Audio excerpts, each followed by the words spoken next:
strength of Slovenia holding the presidency is also related to domestic matters, and that of course leads us to the very serious human rights violation that Slovenia has been suffering for a number of years, that is the Slovenian arrest.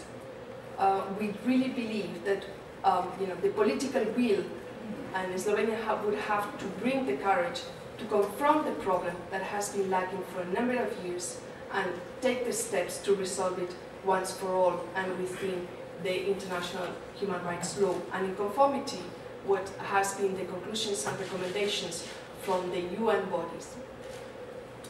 Also, another issues which are important for Slovenia to be really responsible of their own human rights problems within home is the question of Roma community, which is not unique of Slovenia, we know that, and there are many other countries. That's why we are calling to the European Union to have an integrated policy on Roma, so the EU could act as well as the member states to tackle the problem of Roma community integration, which is the widest human rights violation within the EU borders. It's about 10 million people having deprivation, living with segregated schools, segregated settlements, and that's really apartheid, and this is what we don't want in our own European Union.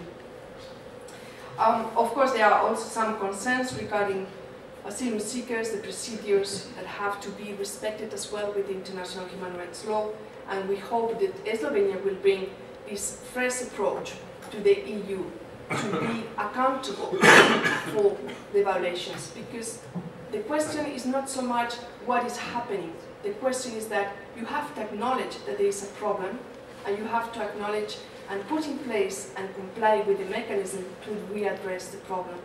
And that is what we are calling to. It's time for accountability in the EU, and we hope that the Slovenian presidency will push forward for that. Thank you.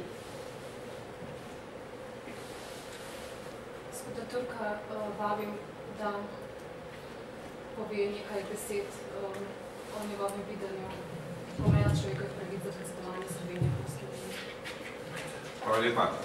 No, jaz predvsem ne bi rad omejeval tematike človekovih pravic na predsedovanje Evropski uniji.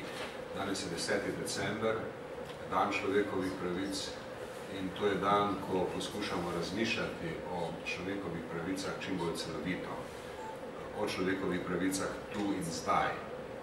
To je smisel 10.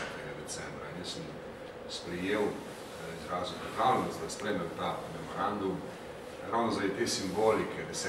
decembra, ravno zato, ker je to dan, ko se ukvarjamo s človekovimi pravicami v vseh njihovih vidikih.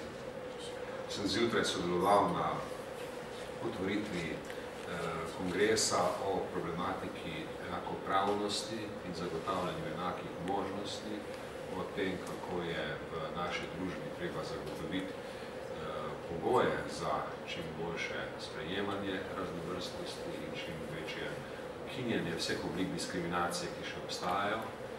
In imel bom še nekaj drugih priložnosti, da se pogovorim in tudi kaj povem o človekovih pravicah.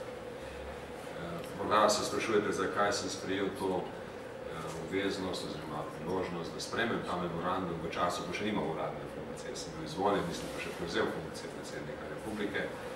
Rad bi poudaril, da ne bi želel, da se človekove pravice obravnavajo preveč formalistično. O človekovih pravicah se treba več čas pogovarjati, o problemih je treba več čas razmišljati